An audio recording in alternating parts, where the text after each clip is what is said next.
After the Terry Walsh saga of 2014 comes a new jolt to Indian hockey. Paul Van has been axed.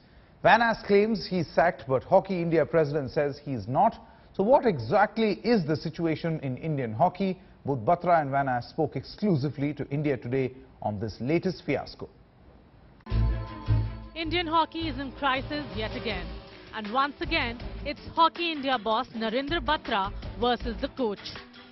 Chief coach Paul Van Ass has alleged that he has been sacked by Hockey India.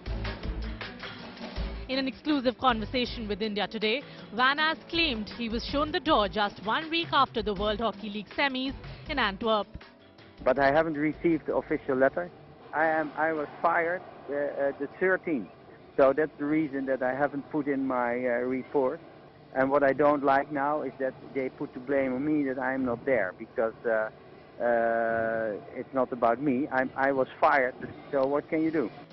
But to counter that argument, Hockey India President Narinder Batra presented his side of the matter, saying he hasn't been sacked.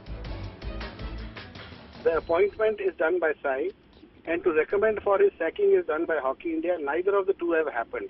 So we have a committee meeting on 24th, and in that Mr. Paul Van Ass was supposed to send his report by 15th, which he has not. Now saying that there is an ego or something, I fail to understand.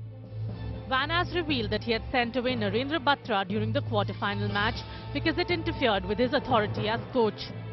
He was criticizing the players, and then I jumped in and said, hey, this is not what we do on the pitch. It's not the time or the place. I sought his permission to speak to the team. Well, I know he's in charge on the ground. He comes on the field and tells me, he said, you leave or I leave. I said, Paul, we'll discuss about it later on, and I left the ground, and that's it. Meanwhile, the Sports Secretary and Sports Authority of India are in the dark. He was recommended and selected by the Federation, and his day-to-day control is also with them. So as of now, we are not getting in touch with him directly. On their part, Hockey India is saying that they have not fired Van Ass and he should have reported for the camp on 17th and submitted his report on the 15th. But what can be concluded out of all of this mess is that Narinder Batra is indeed following in the footsteps of his predecessor KPS Gill. And Paul Van Ass has become the fifth casualty, a coach who's either been fired or left his position with the Indian team. At the end of the day, the only sufferers are the players. In New Delhi, Radhika Tongar for India Today.